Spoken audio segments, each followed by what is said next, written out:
All right, Jesse on Fire, welcome back to the channel. Now, Chuck Liddell got arrested this morning for domestic battery. And before I even get into this story, let me just say this. There is nothing about reporting stories like this that gives me any joy, okay? Like, obviously, I'm building a channel. Obviously, I know I have kind of a niche where I talk about people getting arrested or, you know, this person did something stupid or whatever, right? Like, I know that that's kind of my niche right now. But this kind of thing doesn't give me any pleasure. Like, I would much prefer for someone to do something actually stupid that I could be really funny, you know, talking about. But I could talk about this kind of stuff also just because I naturally have empathy for people who are struggling. And when I read guy domestic violence, if it's not something that's been going on and on and on and on, I hear guy struggling, like guy who is having a really tough time, especially when it comes out of nowhere like this. Even like John Jones, I talked about that too. I'm sure the guy's struggling. And when it comes to Chuck, I think I can shed some light on what he might be feeling. But I'll tell you guys about the story first. Here's the other thing. The reason why I talk about these stories, I'm trying to grow a channel. I'm not trying to step in other people's lanes that I don't have any business being in their lane. Luke Thomas, excellent job breaking down fights. Ariel Helwani, incredible interviewer. Gets all the interviews. That's his deal, you know. The Weasel, fight breakdowns. I'm kind of like Chael. Chael and I have a kind of similar niche, but Chael, I believe, has to be a little bit more concerned about like interacting with these guys on a one-on-one basis. So he might want to tiptoe in some places. Although, of course, Chael doesn't really give. If he doesn't like guys, he'll light him up. But I don't know. I mean, like this is the lane that I'm in, right? But I just want to make very clear, there is nothing about Chuck Liddell getting arrested for domestic battery that makes me feel good. Like there's just nothing about that at all. But I'll read this story to you real quick, and then I'll tell you what I'm thinking. Actually, I'm not even going to read the story. I'll just tell you what happened. Bottom line, all we know thus far is that he got arrested. They got called around midnight last night. Chuck got arrested for domestic battery. His bail is set at $20,000. We don't really have a whole lot of information about what happened. That's the whole story. That's what we know. He got arrested for domestic battery. He's being held $20,000 bond. That's not a lot of money. I'm sure he'll get out very quickly. But, you know, this is just one of those things where when I hear a story like this, I just try to think about it like a human being, because most people lack any ability to have nuance in their. It's like someone wants to talk about this. What their goal is to make people think that they're something special. So it's like, you know, listen here, I would never put a hand on a woman. It's like, okay, I got you, dude. Yeah. You're better than that guy. Like, I got you. You are much better than that guy. Gotcha. Where I just try to look at it and go, what's going on with this guy?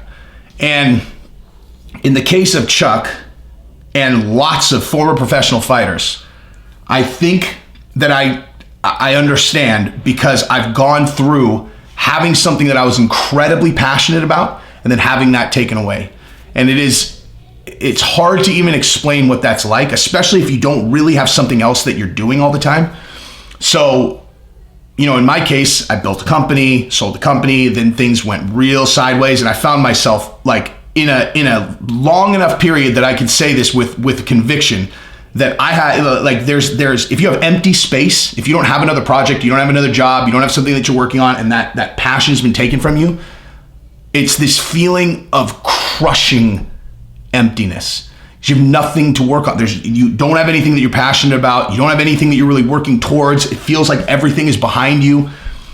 You know, I remember I used to hear like gardeners out in my yard. Like I would hear gardeners, like, you know, and there was something about the sound of those garden tools that was like a drill in the side of my ear. Or fans, actually. Fans, this empty space where I didn't have anything that I really needed to do, and there would just be whoop, whoop, whoop, whoop, whoop, whoop, whoop.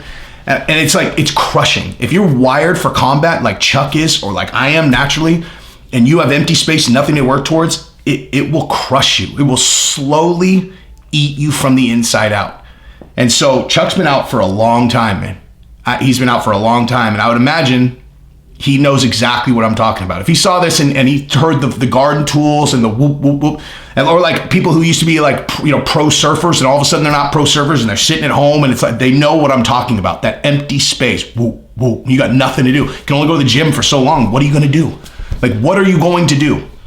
You know? So the person that lives with you, your wife or whatever, they want to try to bring you out of it. They don't know what to do. They don't have anything because there's nothing they can do. There's no way for them to help. Like there's nothing they can do. They can't give you back the thing you lost, you know? And, you know, I could just be projecting my own shit on it. But if you take that situation and you mix booze in there, see, I've always been blessed that booze is not my bag, because booze does not mix well with that scenario right there at all. I have no idea if Chuck drinks. I have no idea. But if he does, I don't know, man. Any kind of thing with your main, you know, romantic relationship, your wife, dude, can get super heated. I mean, like you can fight with them in a way that you would never fight with any other person, just because there's so much there. It's like you get married, they are literally like a part of you. You know, like you don't go anywhere without them. You don't do anything without them knowing what you're doing. If you ask anyone's spouse, hey, where's he at? You know, or where's she at? 99.9% of the time, they could be like, oh, he's blah, blah, blah. Or she's blah, blah, blah. Like they know exactly what you're doing all the time. And you can lie and say you're doing something else, but they think that they know what you're doing all the time, no matter what. I think just think about the weight of that. You know, like think of how actually connected you are. Like think of any other person. If I call your mom right now, hey, where's blah, blah, blah? They're gonna be like, what the fuck? I don't know. Probably at work. I don't know. You call your best friend. I don't know. Maybe golfing or something. I don't know. There's only one person that knows where you are all the time. And the weight of that, if a person is carrying that shit around, is crushing for everyone. So I hope this is just like a flash in the pan incident and it's not more serious. I mean, this is kind of the approach I took with the John Jones thing initially too. But Chuck's a really passionate guy, man. Like if you watch I think it was the 30 for 30 about Chuck and Tito. I think this is where I saw that. And Chuck is talking about when his dad, his biological dad, came back into the picture when he was the Iceman, when he was a star and tried to come back. He had abandoned his family and he came back like, hey man, let me tell you, you didn't get to hear, you only heard your mom's side of the story. She was crazy. And you watch Chuck talk about that. Like watch Chuck talk about his biological father who left their family, come back and try to tell Chuck that his mom was in the wrong. Watch him talk about that and you could see what's inside of him, dude. Like that's a guy who has passion and fire inside of him. And that's a good thing in a lot of cases. But at least in my case, when you get to the boom, boom, boom, boom, that passion will fucking eat you alive. It will eat you alive. It will live that fire that is so helpful when you have somewhere to direct it will burn you from the inside out. Like you have to have somewhere to put it. Or the garden tools will fucking kill you. Will fucking kill you, dude. Will absolutely fucking kill you. So, anyway, that's what I got.